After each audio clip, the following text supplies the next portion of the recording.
Perkenalkan, nama saya Devina Selva Cinta Arsito. Lahir di Semarang pada tanggal 27 Mei 2006. Selama bersekolah, prestasi saya juara 1 Lomba Baca Puisi Festival Lomba Kreasi Al-Azhar tingkat nasional. Juara 2 Lomba Cipta Baca Puisi Dipo Vibes Universitas Diponegoro tingkat provinsi. Juara 2 Lomba Karya Tulis Ilmiah Polgov Days Universitas Gadjah Mada tingkat nasional. Pada kesempatan ini, saya akan membawakan monolog berjudul Koruptor Budiman, karya Agus Nur. Selamat menyaksikan.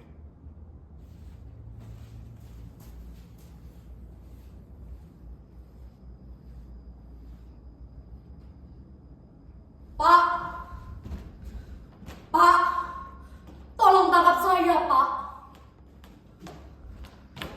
Pak, Bapak, Pak, Bapak, Pak, tolong tangkap saya, Pak. Saya ingin menjadi koruptor yang baik dan benar. Tolong tangkap saya, Pak. Tolong tangkap saya. Tolong tangkap saya, Pak. Saya ingin memberikan contoh yang baik untuk rekan-rekan koruptor yang lain. Tak baik melarikan diri itu. Lebih baik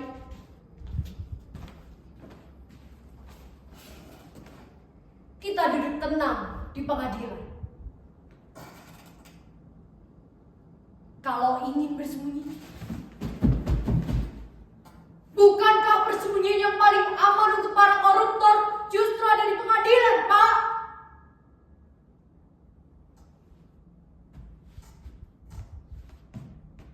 Kita tidak akan diperlakukan macam maling ayam.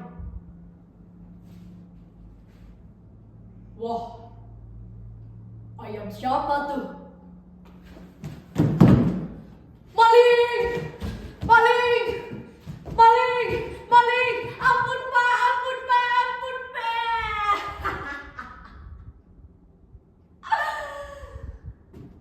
Ya, paling ditanyai sedikit-sedikit. Minta bagian hasil korupsi. Tak ada ruginya buat kita berbagi rezeki sama hakim, jaksa, polisi. Anggap saja itu zakat buat mereka. Toh itu juga bukan uang kita. Makanya saya ada di sini, minta diadili. Oh tidak, saya tidak hendak membantah. Itu urusan para pengacara saya. Karena untuk itulah mereka dibayar. Membuat saya kelihatan tidak bersalah. Bu, apakah ibu tidak membantah kalau ibu seorang koruptor? Bu, berapa uang yang ibu korupsi? Bu, kenapa ibu mengaku? Bu, apa ibu takut diancam? Ah, tidak. Maaf. Tidak seperti itu. Saya hanya ingin meluruskan anggapan yang keliru, yang menyatakan bahwa koruptor macam saya tak lebih dari aset bangsa yang tak berguna. Koruptor macam saya jelas aset bangsa. Kamilah yang menggerakkan roda perekonomian.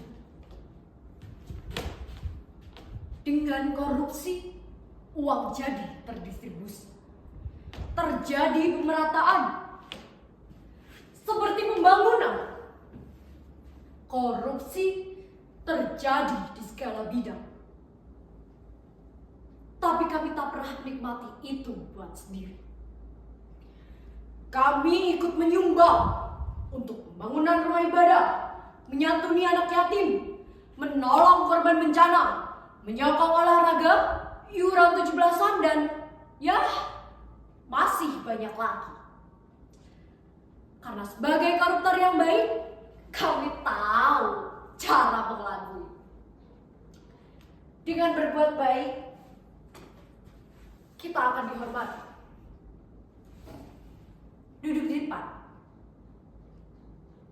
Bila ada hajatan, halo Bapak, Ibu, Adik, dan diminta bicara ketika pengajian. Ibu-ibu, bapak-bapak, bagaimana? Kabarnya baik? Korupsi itu indah. Republik ini. Penjarakan para koruptor, tangkap para koruptor. Penjarakan para koruptor, tangkap para koruptor. Penjarakan para koruptor, tangkap para koruptor. Bu, bagaimana dengan para mahasiswa yang terus berdemonstrasi menuntut para koruptor untuk dipenjara, Bu?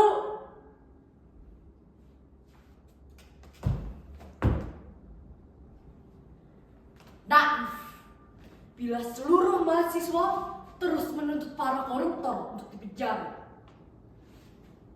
Nanti malah pusing, harus bikin banyak penjara.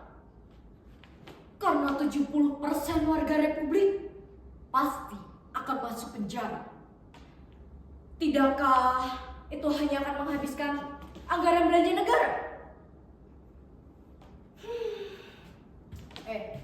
Percayalah, biaya memenjarakan koruptor jauh lebih tinggi ketimbang dana subsidi BBM yang dialokasikan untuk menangani kemiskinan.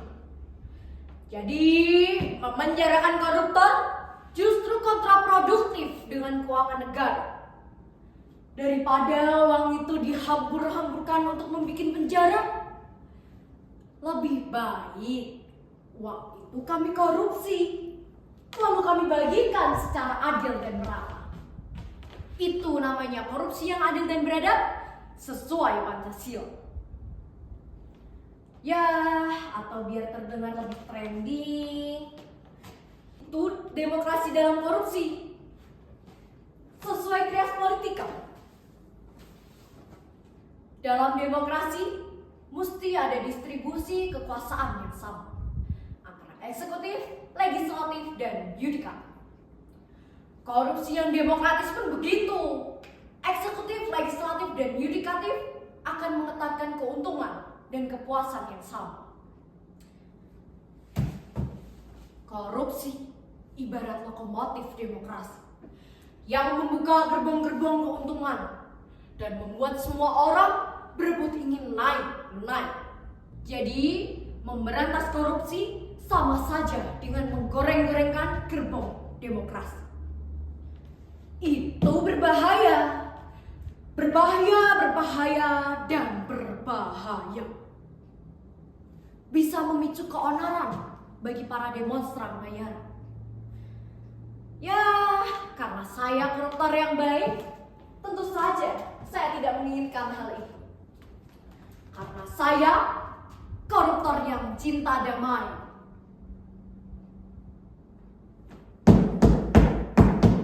Para korup sama saja, sama-sama tikus. Para korup sama saja, sama-sama tikus. Tikus itu korup, korup itu tikus. Tikus itu korup, korup itu profesi.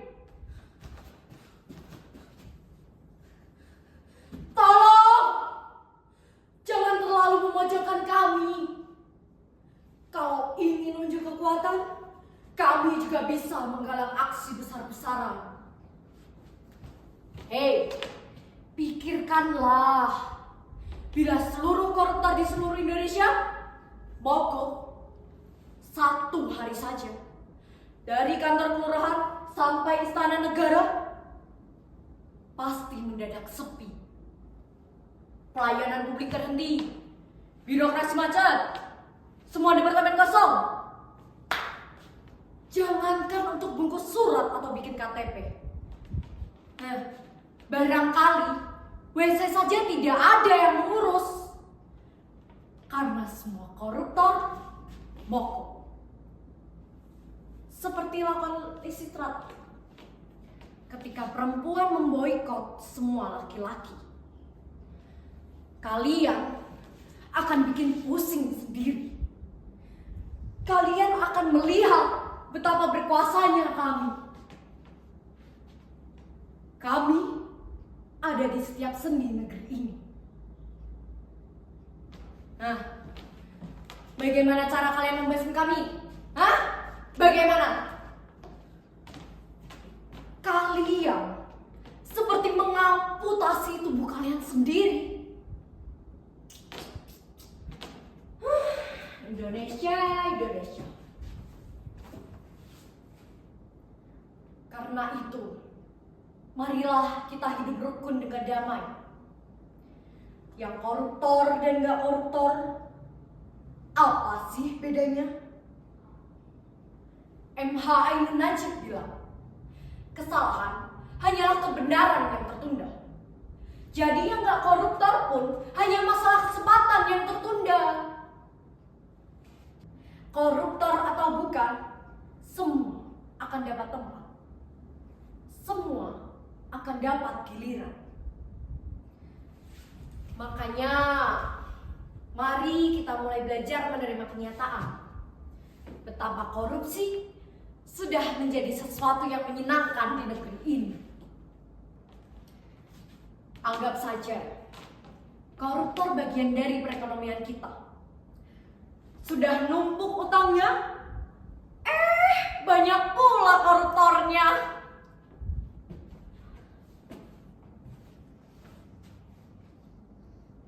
Saya tidak mau mengaku sebagai koruptor. Malah saya bangga, seperti terlepas beban saya. Sekarang saya jadi rileks. Saya siap dihukum dengan cara yang sebenar-benarnya. Hebat bukan koruptor seperti saya? Mari kita menganggap koruptor adalah pahlawan tanpa tanda jasa. Tapi banyak harta yang mempercepat proses pembusukan seluruh sampah di negeri ini. Anggap saja ini proses evolusi untuk menghasilkan tunas-tunas koruptor yang lebih bertanggung jawab terhadap nasib bangsa. Apakah dengan menyerahkan diri, Ibu sudah merasa bertanggung jawab? Begitu. Terus terang, sebenarnya saya capek jadi buronan. Seperti merendahkan harkat martabat saya. Saya jadi sekelas penjahat busur atau patroli. Maka dari itu, lebih baik saya masuk penjara. Bertemu dengan koruptor-koruptor kolega lainnya. Kan enak begitu. Rukun, saling kumpul, bertukar pengalaman. Ingat, korupsi bukan korupsi. Asal kumpul. Kalau rukun kan enak dilihatnya. Lihat, saya masih tetap sehat. Namun otak saja yang kurang waras. Tapi kadang saya heran dengan aparat keamanan kita. Kok masih sungkan-sungkannya menangkap koruptor macam saya? Saya datang nih ya. Mereka malah sembunyi. Barangkali mereka benar-benar percaya bahwa koruptor macam saya adalah aset bangsa yang mesti dilindungi. Sehingga ketika saya masuk penjara, saya masih diberi keleluasaan untuk melakukan korupsi secara baik dan benar, serta secara murni dan konsekuen.